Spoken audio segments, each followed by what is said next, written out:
Welcome to the Den.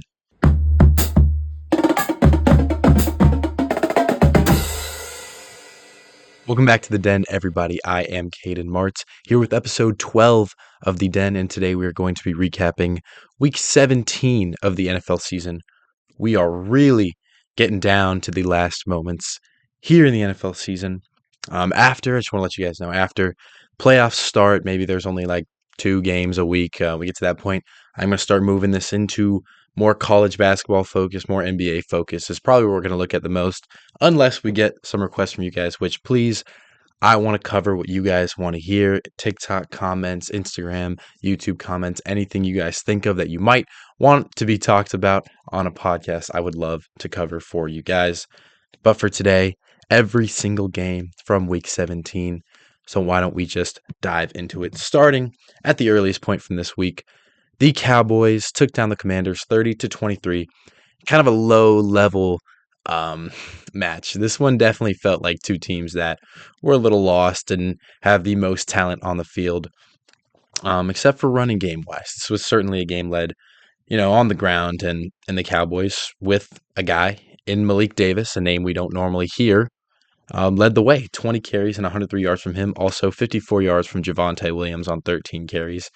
Hunter Lepke, I forget how they say his name. He had 7 carries, 30 yards. So in total, 211 yards on the ground. Also some help from Dak in that one. Just kind of tearing up the Washington defense. We'll say for Malik Davis, not a guy I knew too much going into this one for. I really liked his hard nose running, but he does. It's not the same as Javonte Williams. He definitely has like a smaller build, and a different style.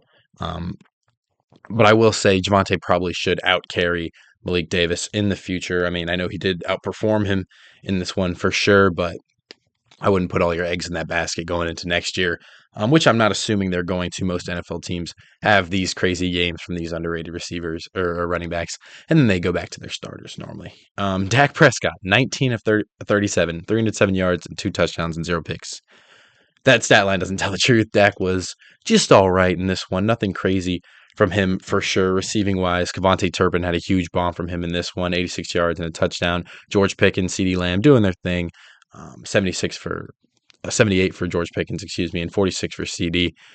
But I mean, it was a performance where they got a win versus the Commanders, where the Commanders didn't look, awful in this one by any means.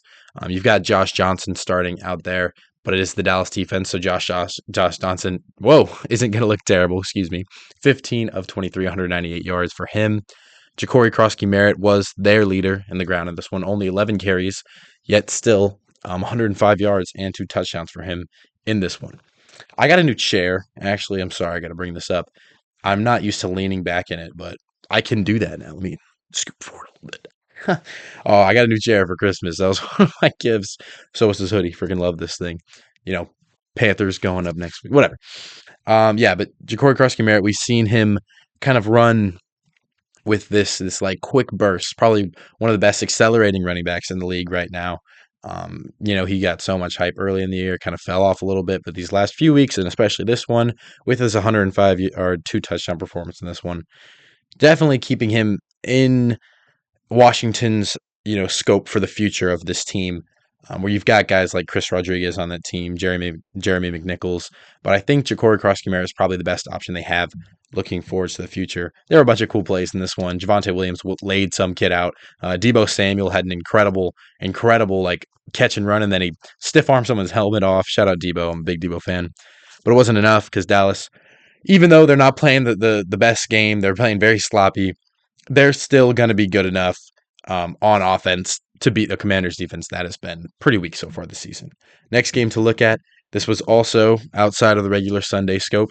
Minnesota Vikings took down Detroit. I think this was on Christmas, or maybe Christmas Eve, 23-10. Isn't it crazy that the Vikings and the Lions had the same record? Like, that's just wild to think about.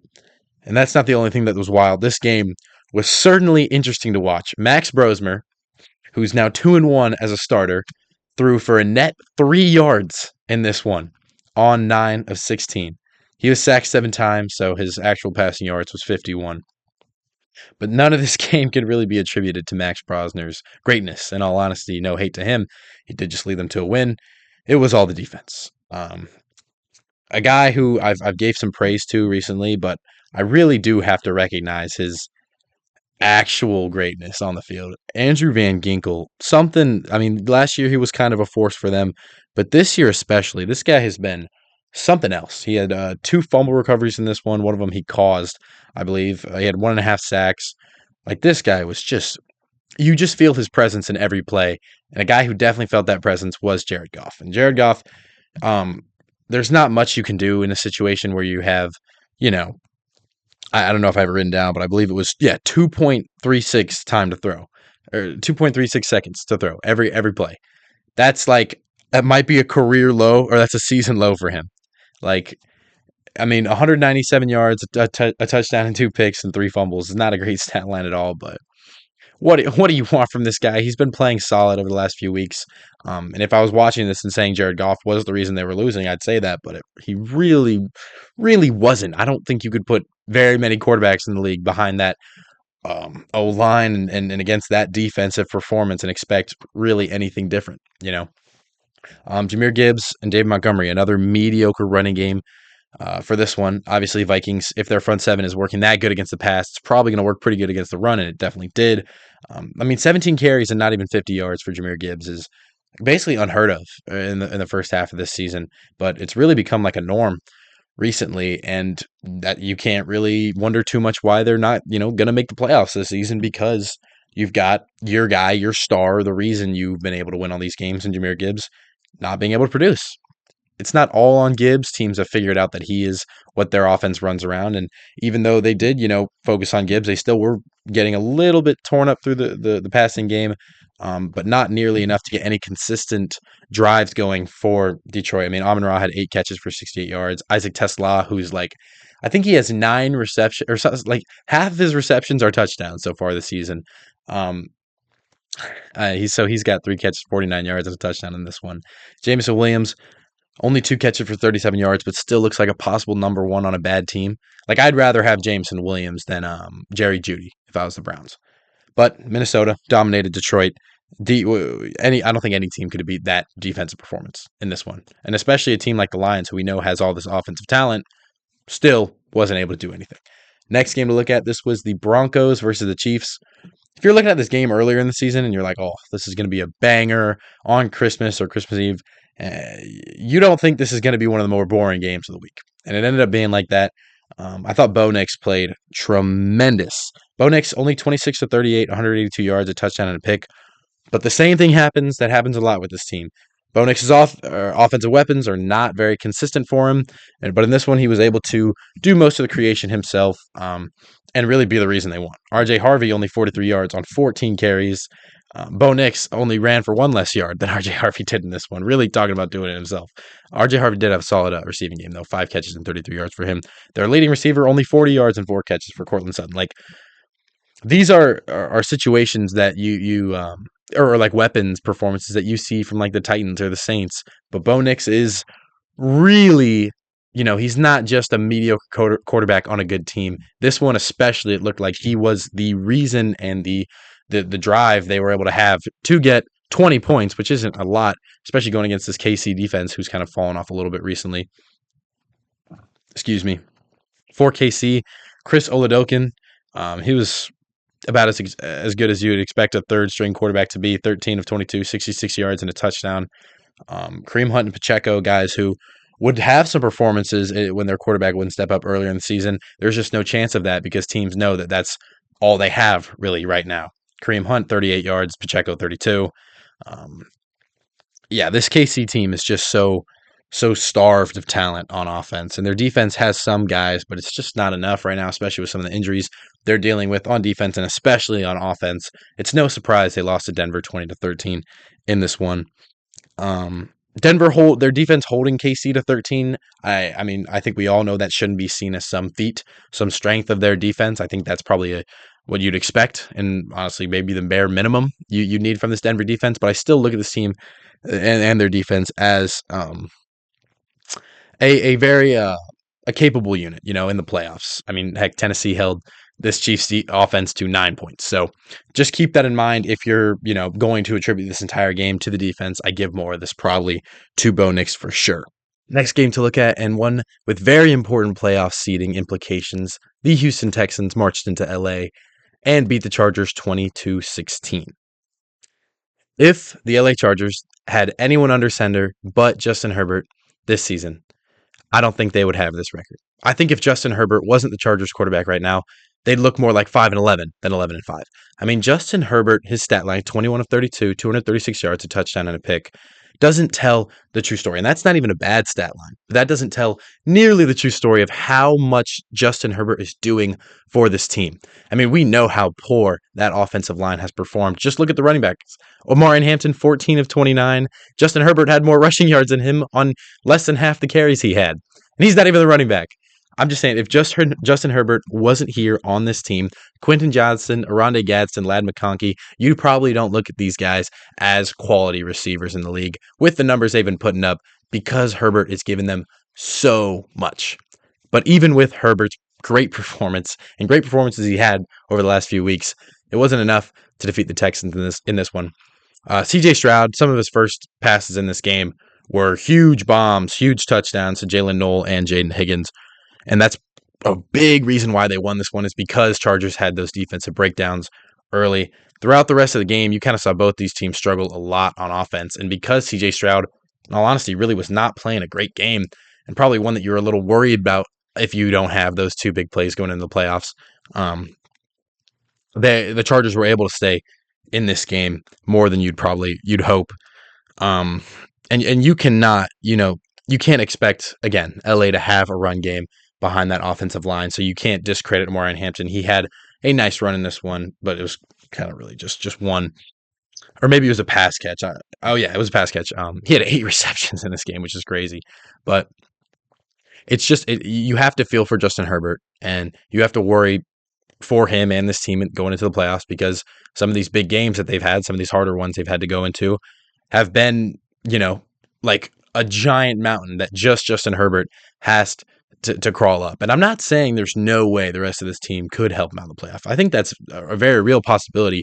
I mean, you know that McConkey and Gadsden have made good plays by themselves. You know that this defense, even in this game, made some big plays. Derwin James had an interception in this one.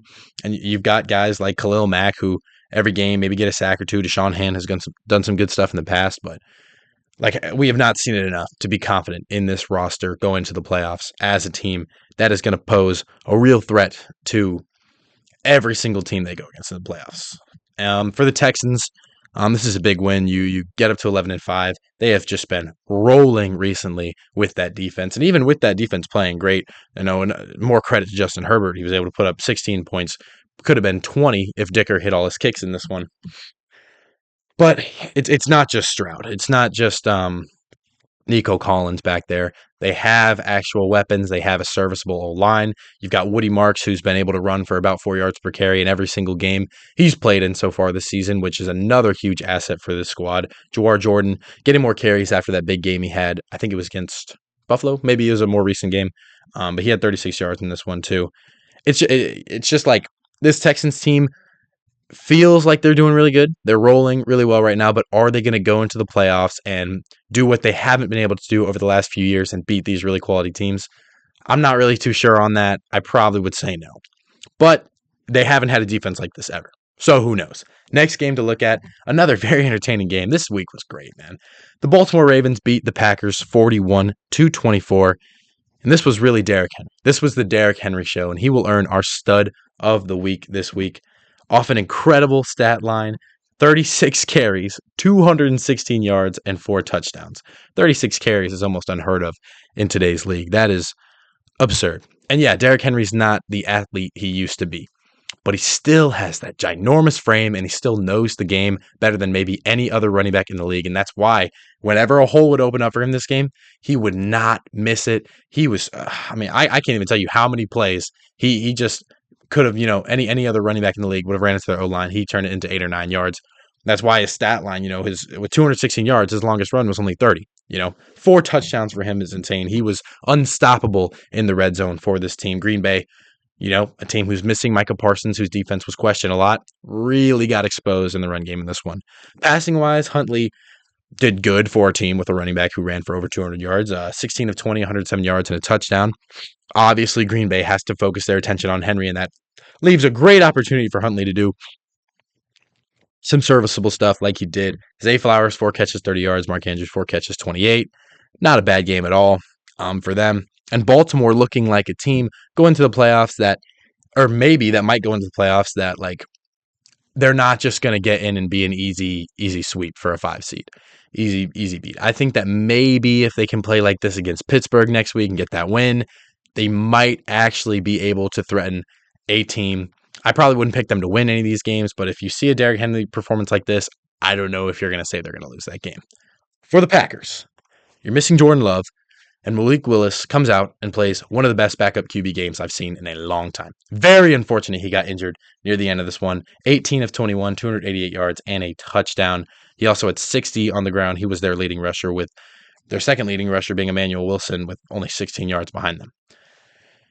For the Packers, I'm not sure when Love's coming back. I'm going to assume he's coming back in time for the playoffs, but like, I don't think I'm positive Jordan Love is not going to play any better than Malik Willis has recently.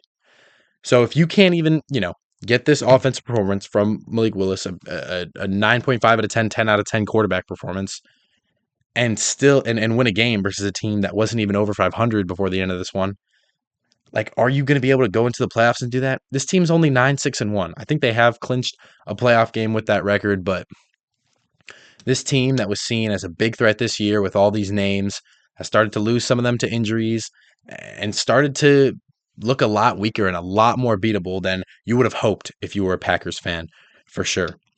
But they still have beaten a lot of good teams. They've still lost a lot of games, for sure. And it's interesting. Like, would I rather be a Baltimore fan and make the playoffs or be a Packers fan and make the playoffs? I don't think these teams are too far away from each other in your confidence in them going to the playoffs, especially because of how stacked some of these other teams look like in the postseason. Next game to look at.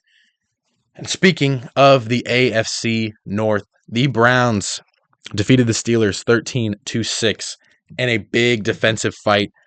And the Browns just won it. They out-defended the Pittsburgh Steelers. Myles Garrett, unfortunately, didn't get a sack in this one. Aaron Rodgers said before, he's not going to worry about the record. He would not let this team get a sack. They still ended up with 2, but he was really fighting. He was dumping it off whenever he could. But unfortunately, dump-offs don't put up points. And even though kind of near the end, they started to put together a few big plays, they just couldn't get any gashes on Cleveland. But early in the game, Shedeur Sanders and this team got a few, and that's all they needed. All they needed was the 1 touchdown and the 2 field goals. A big one came from Harold Fannin, a guy I've been really big on this season. He only ended up with two catches for 30 yards behind Cedric Tillman, who had 42 on a catch, and Jerry Jeudy had 5 catches for 54. But like Shedeur Sanders, terrible game against Cleveland, really good game against Tennessee. What do you expect from this guy? He's a 5th-round quarterback. Is this going to be a guy next year? And now that they have 4 wins, now that they probably want to have a top 3, top 4 pick, I say yeah. You roll with him. He just beat Pittsburgh, one of the better defenses. No, his performance wasn't incredible, but 17 of 23, 186 yards, a touchdown, and 2 picks that weren't really his fault. Like, you have to look at Shedeur as more than just a QB that's going to do nothing. More than just like a Kyle McCord type. No hate, of course, to Kyle McCord. But when I was opening my football packs I got for Christmas and I pulled Kyle McCord and I pulled Shedeur Sanders, I was definitely more excited to get the Shedeur Sanders one because this guy's probably going to be the starting quarterback of Cleveland next year, and I think he deserves it. Jaylen Warren, 12 carries for 64 yards. You'd like to have a running back in Jaylen Warren who you can, give more carries to and expect the same production, but you just don't, unfortunately, and especially if this team is going to go into the playoffs, they're looking more like a first-round exit for sure because of the lack of offensive integrity. And, like, if your offense is going to be this mediocre, you need the best defense in the league. And Pittsburgh's defense has had weeks where they've looked like that, but they've also had weeks where their defense has just been barbecue chicken for some teams. I mean, you have to be a little concerned. Aaron Rodgers, 21 of 39, 168 yards, just isn't going to get it done, especially with these weapons around him. And I've talked a lot about teams not having the right weapons around them to elevate their play enough, and this team is another example of that. I love Freiermuth. I think Darnell Washington could be good in the future, but MVS and Scotty Miller can't be your 2 leading wideouts. That's just not, in today's football, that's just not going to get you playoff wins. Next game to look at, kind of a boring one, but one that certainly did have some implications and awards.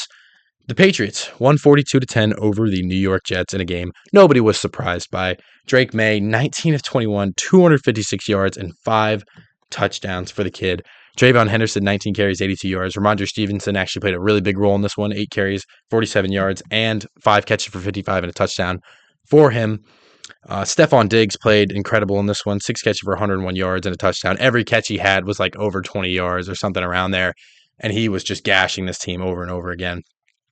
And this Patriots team, time and time again, doesn't play bad against bad teams, which is a huge issue for most of the contenders so far this season. Eagles lost to the Giants. You can bring up, Rams lost. I guess the Panthers aren't that bad. Seahawks lost to Tampa, who I'm not looking at as some great team now. Like, there are plenty of teams you could bring up that aren't doing what the Patriots are doing to get to 13-3. It's hard to try to bring up any points about this game that are profound because there's just not, no one's surprised by this. And you have to credit the consistency of the Patriots to get to a level where everyone's expecting them to beat the Jets by 32, and it happens. For the Jets, Breece Hall had a good game, 14 carries, 111 yards. That's one guy you can cling on to if you're a Jets fan for the future, that you did keep him, and he is probably going to stay a Jet for the future. Excuse me. Brady Cook played about as good as you expect Brady Cook to play against the Patriots, 19 of 33, 152 yards, no touchdowns and a pick. I think he might earn a job as a backup in the future for other teams, as they've seen him not look embarrassing, against some pretty good defenses, but nothing too shocking coming out of this game. Next game to look at, a little bit of a tank bowl here, but the Saints got a 34-26 victory over the Titans in a sort of comeback-ish. I think they were down by 10 at some point in this one. And this game was so fun to watch. This was kind of, Tyler Shough versus Cam Ward, two of the earliest picked quarterbacks from this draft. And Tyler Shough looked better. Am I going to credit all of that to Tyler Shough playing better than Cam Ward? Honestly, no. I think that Tyler Shough's weapons, while not great, are easily better than Tennessee Titans have. I mean, Cam Ward's leading receivers: Chig Okonkwo, Chimere Dike, Van Jefferson, Alec Ayomanor, Mason Kinsley. It's so hard if you're a Cam Ward defender like myself, because 21 of 40, 251 yards, 2 touchdowns, no picks is a solid stat line.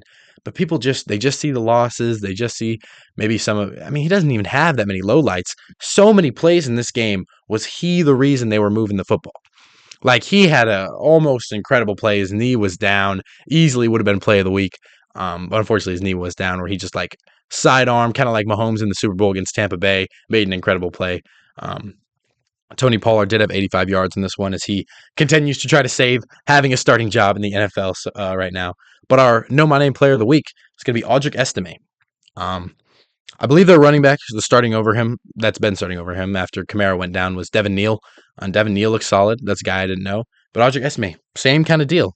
This is a guy's second year, 5th round pick out of Notre Dame. He was actually on the Broncos last year. I think he probably just got picked up in free agency by this team. But he looks solid. Again, it's the Tennessee defense, so you can't look at this too much. But 94 yards on the ground for him was a big reason why they were able to get this win over Tennessee. Chris Olave continues to put up stats as the clear number one guy there. 8 catches, 119 yards. Juwan Johnson, 4 catches, 95 yards for him.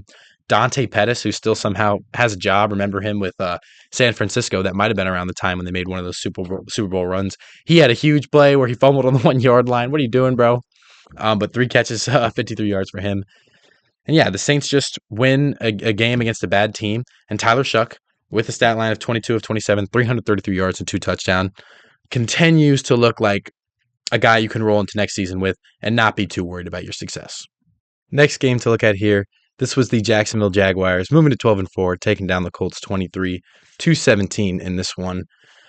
Trevor Lawrence kind of takes a step back slightly.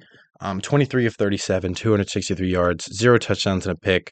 But his roster around him picked him up and led this team to a win. It's nice for Jacksonville to have a running game that they can, be a backup option. I said earlier in the season their running game needed to be the reason they were winning these games, because Trevor Lawrence couldn't do it. Now that Trevor Lawrence has looked like the force for this offense, and he doesn't have his best game, Travis Etienne having 76 yards and DJ Dallas having 21 is a nice little something they can hang their hat on if Trevor Lawrence isn't playing as good. I will say for this team, heading into next year, you've got guys like Parker Washington and Brenton Strange who led the receiving in this one. Parker Washington, another huge game, 115 yards for him. Brenton Strange, 54 yards for him. And you're going to get, Brian Thomas Jr., you're going to have Jacoby Myers, plus Travis Hunter coming back. This receiving room next year could look really dangerous along with the rest of this roster. And that's certainly a good sign, especially because they're 12-4 right now. This is not a team that's only going to be good next year. They're a real Super Bowl contender.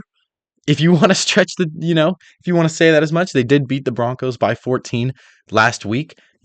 This team really looks like a future, and you've said this about Jacksonville before, and you're not sure how it can turn out, but they could be a future contender for years to come on. But yeah, a game where even though Trevor Lawrence isn't playing at his best, the team around him picked him up.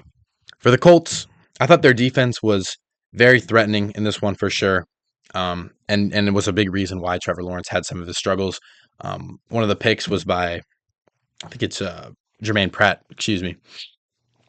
In this one, and it's unfortunate that this team isn't going to make the playoffs because they've got plenty of people playing at a pretty high level, but you've lost Daniel Jones, and that's really the nail in the coffin for this squad. I thought Phillip Rivers, the guy who came in for him, 17 of 30 yards, or 17 completions on 30 attempts, 147 yards, a touchdown and a pick, was all right. Again, playing about as good as Phillip Rivers is going to play. A guy who you can tell still has a great mind for the game, just can't do as much as he'd want to. Jonathan Taylor, 21 carries, only 70 yards. You got to feel for the dude who was in the MVP race and now is basically completely out of the offensive player of the. I mean, he'll probably be a finalist for sure, but he's not going to win it. That's going to be JSN. And it's unfortunate because it's not even all his fault he's not playing as good. Teams just are focusing their entire energy on stopping the run, and even though they can't do it completely, him getting under 150 yards in a game isn't going to get them a win, unfortunately. But still a very competitive game in the AFC South in this Colts team. Next year, if they can pick up somebody at quarterback who, the free agency class does not look great for QBs, but if they can figure something out, they'll still be a threat in the NFL. Next game to look at, Miami Dolphins moved to 7-9 with a 20-17 victory over the Bucs. How weird is it, man?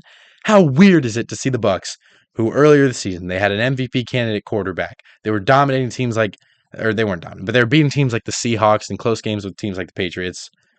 Their fall from grace was just been so dramatic. Baker Mayfield, 33 of 44, 346 yards, 2 touchdowns, and 2 picks.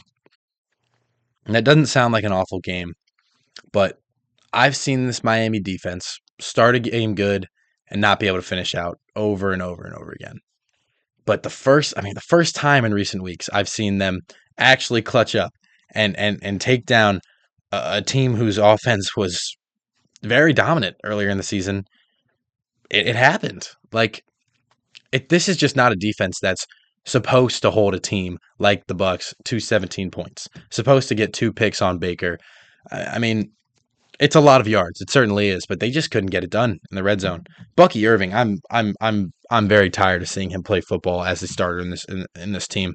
9 carries for 19 yards. I'm not seeing anything from Bucky. In all honesty, I'm not as high on Bucky. I'll put it lightly, as maybe the rest of everyone in the world. Jalen McMillan, 7 catches for 114 yards. Chris Godwin, 7 for 108. They were doing some good things, getting nice deep balls through Miami, but again, they just weren't able to do it in the red zone. And that is a killer for any team in a close game. For the Dolphins, I talked about Quinn Ewers last week as a guy who, played better than Tua. That's not saying much. This week, he definitely played better than Tua. 14 of 22, 172 yards, and 2 touchdowns for him. And it's like you have had Tua Tagovailoa on this roster for years and years and years. And this is like the first time you're seeing someone else other than just a regular backup that looks better than him. And I'm not hating on Quinn Ewers right now, but no one has seen the flashes of Quinn Ewers as a future starting quarterback in the league, except maybe in this game. Because if you have an offense with Devon Achane in their running game at the level of the Dolphins, where Achane gets 83 yards, Jalen Wright gets 56, like why? What quarterback really wouldn't be able to produce slightly in this offense, like Ewers did have a very, a safe and solid game? Because that's all they needed. And this Bucs defense should be more than just a solid performance needed from an offense. It's very sad to see if you're a Bucs fan. It's great for me as a Panthers fan, um, especially heading into next week. But the Bucs need a run game. If they make the playoffs, if they beat the Panthers, which 17 points is probably the minimum of points they're going to put up against the Panthers defense. They are going to need something to happen in the run game. Because when they did have that against the Bills, that was a super close game. But if you put up a performance like this where their net rushing yards is 53 off of like 16 carries in their whole backfield, it's not going to be enough. And Baker's not going to be enough. And I hate to say this because Baker's a very lovable guy you want to root for in this league. But he's just not giving this team enough to beat teams as poor as the Miami Dolphins, who are not terrible. 7-9 is certainly a respectable record in the league.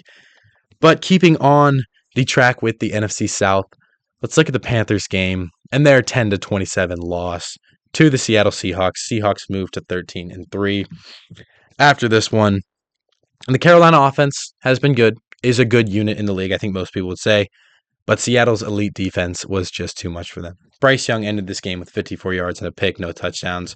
Rico Dowdle, the leading rusher, only had 59 yards, while Chuba only had 12. And it looked like this offense certainly was trying. And it's not like it was all relying on the offense. I was actually shocked that the Carolina defense only held them to 27 points. They made some big plays. They had a pick in this one. I think it was Mike Jackson, a nice over-the-shoulder interception. They had a few fumbles that they recovered in this one for sure, but it's a little sad to see this team get some of those breaks that you would need in a chance to win. And this was 3-3 going into half, right? But it's still not being enough because their offense isn't as reliable as you need them to be, especially going against this kind of defense. Bryce Young said he only had 54 yards. I didn't think this was an awful game from him. I think this is about, what you can expect from him going against the Seattle defense. Obviously, me as a Panthers fan, I'd want to see more from him, but compared to some of the disappointments I've had from Bryce Young, this is nothing. And final thought on this game.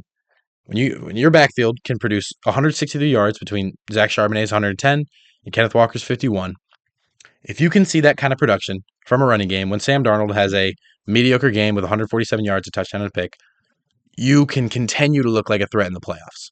We've already seen that Sam Darnold can be the guy to step up and play good enough to beat a team like the Rams. But now you see that this running game can make that same impact as well. And if you have both those forces, where at least one of them is playing at their best in each game through the playoffs, you will see the Seattle team make the Super Bowl at least. You just will. If their defense continues to play like we know their defense can and probably will play in the playoffs, you can have some confidence in this defense, seeing how good they've played over this entire season. And you get their offense booming because they have many aspects of that offense. If it's not Darnold, if it's not Charbonnet or Walker, you can have JSN having a crazy game. 72 yards for him looks like a poor game, But certainly Seattle does look like a Super Bowl contender. And the Panthers going to next week, where I will be at the Bucs-Panthers game. I'm going to be nervous. I'm certainly going to be nervous. We won by 3 at home. And if Baker, there's a real chance he can go back to playing as good as he was, and he may take down the Panthers. But if we see the best version of Bryce Young, which we've seen multiple times this season, who knows, man? That's going to be a banger game. Continuing on for this week, though, just be honest, I did not watch this Bengals-Cardinals game at all. Same thing with the next game, the Giants-Raiders game, because it seemed kind of, two teams that aren't going to make playoffs. But Cincinnati's offense certainly was not looking to be stopped by Arizona's poor defense in this one. Joe Burrow, 305 yards and 2 touchdowns. Chase Brown, 101 yards on the ground with 2 touchdowns as well. You can't expect the Arizona defense to do anything more than what they did against this offense. Cincinnati had 5 guys go over 40 receiving yards in this one. Just a recipe for disaster. And one big point, I want to harp on this one, that I've said a lot. I keep hearing people say, Jacoby Myers has played so well. I mean, who knows if that's going to be their guy for the future. 21 of 37, 212 yards, 2 touchdowns, no picks. He keeps putting up stat lines like this where you can cling to, well, I didn't play bad. He is the reason they're not winning these games. Look at their running game. Michael Carter, 7 carries, 29 yards. Amari DeMarcado, 5 carries for 11 yards. You need a passing game for the running game to work, and you need a running game for the passing game to work. I'm so positive that Jacoby Myers' play is so borderline, give this guy over 35 attempts, he'll get the yards, that these teams are not worried about the run game at all because they know that it's just neither aspects of this offense are working. And you have receiving threats in Michael Wilson and in Trey McBride, who in this game did good as they normally do. Trey McBride, 10 catches, 76 yards and a touchdown. Michael Wilson, 5 catches, 89 yards and a touchdown. Like, these guys are talented. And Jacoby Myers is not giving them, it's not like he's not giving them enough. I mean, Jonathan Gannon has certainly given these guys the targets, that they'd want. 13 targets for McBride, 10 for Michael Wilson. But Jacoby Brissett is just not elevating anything on this team, in my opinion. And compared to the backups in the league, he's not doing bad. It's not their starting quarterback. I have to recognize that, of course, but he certainly can't be their starting quarterback for the future. Next game to look at, another one I didn't watch. Giants took down the Raiders 34-10. Jackson Dart, 207 yards on 22 completions and 30 attempts. No touchdowns, no picks. Able to dice up the Raiders defense. I mean, not a big surprise there for sure. If the Giants get an O-line, which they've been searching for years and years and years and years, that can be more than just mid. Tyrone Tracy will look better, even better than 14 carries and 62 yards, which is not bad, But Tyrone Tracy and Devin Singletary can be a backfield duo that poses a threat, I believe, behind a good O-line for sure. Wan'Dale Robinson had another game where he looks like a great weapon. I really would not put him in a number 1 receiver spot anywhere in the league. I think he can be a pretty good number 2, though, who can have a few big games like he did in this one. 11 catches for 113 yards he did have. But the Giants just dominated Las Vegas in a game where you probably wanted to lose this one if you were ownership. So good thing for Vegas is they're going to probably, lock up the number 1 pick with this loss. Geno Smith, 20 completions, 28 attempts, 176 yards, a touchdown, and 2 picks. Ashton Jeanty, 16 carries, 60 yards. Like, this offense, behind that O-line and with with your top receiving threats other than Brock Bowers, who is out for the rest of the season, being Michael Mayer, Trey Tucker, and Shedrick Jackson, you can't expect more than 10 points. Probably you'd hope for more against the Giants defense, but it's what they got. Next game to look at, we're going to skip ahead a little bit time-wise. The Atlanta Falcons shocked the Rams 27-24.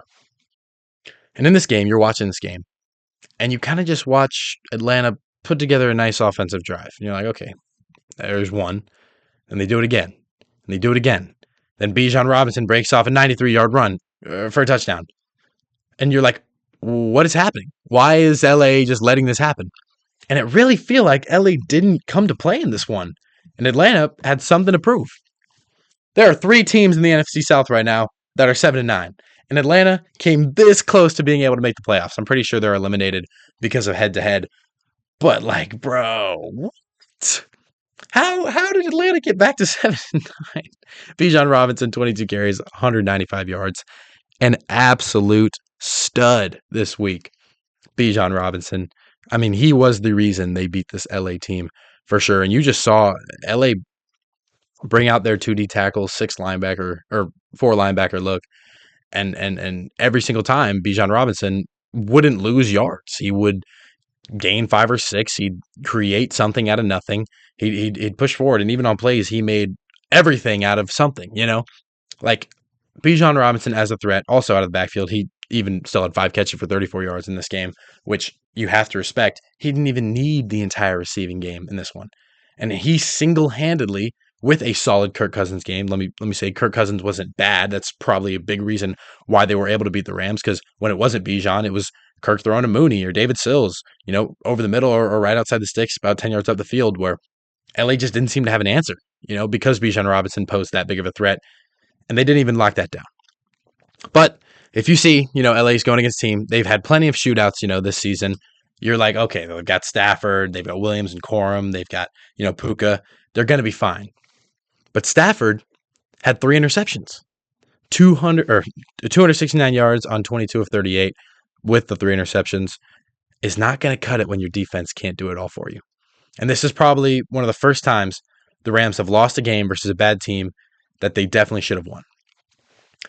And it's so weird to see this team do this. You don't expect this from the Rams team at all. That's been so dominant, so scary to go against. They just looked kind of sulky in this one. I don't even know if that's a word. They just looked very tired. I'm not sure what it was at all for this team. Kyren Williams did have a nice game, 13 carries, 92 yards. But that was about all they had on offense that could actually consistently beat the Falcons. I mean, they're just too many mistakes. And they even had some breaks in this game. You had the FSU edge rusher, I can't remember his name right, Jared Verse, punt or field goal block return for a touchdown. But it's just kind of like, what are you doing, LA? Why are you losing to Atlanta 27-24? Next game to look at here. This was the Eagles at 11-5, winning 13-12 over the Buffalo Bills, who dropped down to 11-5 as well. This was a huge game. This was a big playoff atmosphere. Buffalo, any game that's against a good team in Buffalo is a very entertaining watch for sure. But the Eagles got it done. And this is the reason I said after some of their losses they took, you cannot count out Philadelphia for some reason. We've seen their offense underperform what they should, and they even did that in this one. But they find a way to do it against these good teams over and over and over again. Jalen Hurts, 13 of 27, 110 yards. Saquon, only 68. They should be putting up more against this Buffalo defense who's been torched for way more by way worse teams. A.J. Brown and Devonta Smith not even either, combining their yards, not eclipsing 100 is like a little scary going into the playoffs. But that defense just was so dominant. Like the entire game up until about halfway through the fourth quarter, Bills could get nothing going. Excuse me in this one. I did call that Matt Prater would fumble for them at some point or would mess up for them at some point. And he did have an extra point blocked. I mean, you don't know how much of that is on him. That's why they ended up going for two. Or I guess that's not why, but they did end up going for two in this one to try to get the win. Didn't work out for them. Before Buffalo, right? This is a game you really would have wanted to win. For sure. Josh Allen, just all right. 23 of 35, 262 yards. But this guy took 5 sacks, and he didn't, make any crazy plays except for he had 2 touchdowns to the ground. But this is a guy who was the MVP last year, and you're supposed to look at as the guy to go ahead and beat a great defense. But if you have your receivers of Brandon Cooks, Tyrell Shavers, who actually had probably play of the week, he had an incredible catch this deep down the field in this one.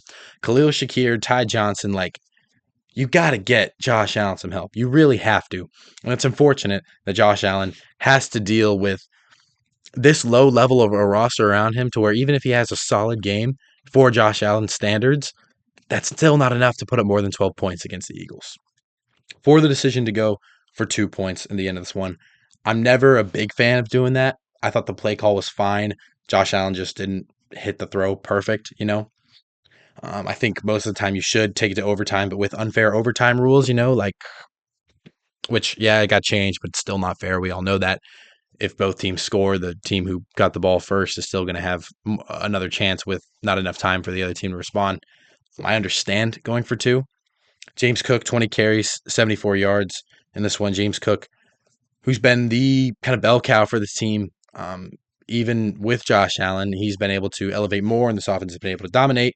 Neither aspects were able to get going because Jalen Carter and Zach Bond and Jordan Davis doing such good things on that front seven, while you have Reed Blankenship, Cooper DeJean, and Quinyon Mitchell in the back.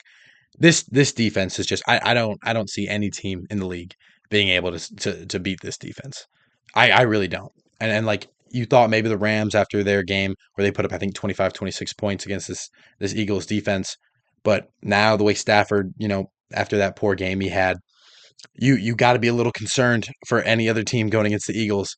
And I know for a fact I would be nervous if I was a fan of any NFL team and you got matched up against the Eagles in the playoffs because they're not going to let you win easy. And they are probably going to win. And if you had to bet on any team right now in the league to make the Super Bowl out of the NFC, it's hard not to say it's the Eagles. Last game to look at from this week in an absolutely electric, excellent game. I think this was Sunday Night Football.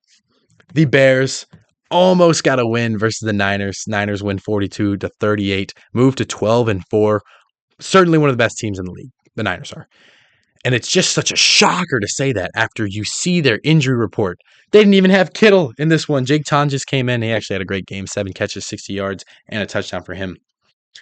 But I said earlier in the season when Mac Jones was starting, I said, if they are going to be a threat deep in the postseason and a team that you can look at as maybe making the Super Bowl, Purdy's going to have to start playing better than he ever has. And I just didn't see that as a possibility. Well, I sure am eating my words right now. 24 of 33, 303 yards, 3 touchdowns, and a pick that wasn't his fault. Brock Purdy, he also had 2 touchdowns on the ground. Like Brock Purdy is the guy right now for this team. And over the last few weeks, he has played like a top 10 quarterback. Things I would not have said about Brock Purdy before the last few weeks. Like, I've just never seen him lead this offense. And it's not even like it's, yes, it is Christian McCaffrey. A ton of it is Christian McCaffrey. 140 yards on the ground for him and a touchdown is very impactful. But Ricky Pearsall, Juwan Jennings, Brian Robinson, that being the rest of who you have around him, is just not a recipe you would normally see for success with Brock Purdy at the helm. You normally would need the guys like Kittle and McCaffrey to be the reason they're winning the games, but they just don't need that right now. And you can look at this team with Purdy playing this way as a real threat for the playoffs. You have to. And this isn't anything we would have said maybe barring a week or two ago, you know? And like, this is not a Bears team that you're expecting to put up 42 points again. This is not a Bears team that, you know, you're expecting to get into a shootout with and come out the victor, you know, especially when Caleb Williams has a performance like he does. On the ground for the Bears, DeAndre Swift, 9 carries, 54 yards. Kyle Mononga, 8 carries, 38 yards. Typically, that's a death sentence for this team that's relied on these 2 running backs to be the reason they won these games. But Caleb Williams, with the way he's played, with, you know, as a guy who can thrive in a great offense, thrived as the reason the offense was so great in this one. 25 of 42, 330 yards, and 2 touchdowns, putting up 38 points against his Niners defense. On paper, seems easier, you know, because this team has lost so much talent on their defense due to injury.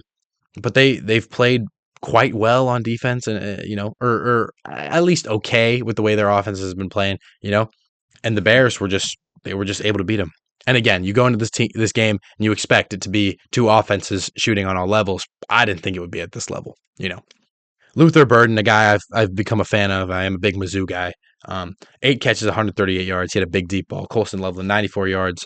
And this offense, like, yes, they lost this game, but I feel like both these teams are taking this game and looking very positive, you know, outlooks, or taking very positive outlooks from how they performed in a playoff type matchup where either team could have won at any moment. And this is a good sign for either of the teams being able to win a few playoff games and even make the Super Bowl. That's going to do it for this week on the Den podcast. Thank you guys for watching. I apologize. I did have to really scramble to get all these games watched and get this one uploaded. I have to go to work and I have to be there in 25 minutes. But I do thank you guys very much for watching. Remember that Jesus loves all of you guys. I love you guys. Please send in any requests if you have anything you want me to talk about on this podcast. And yeah, have a great week, guys.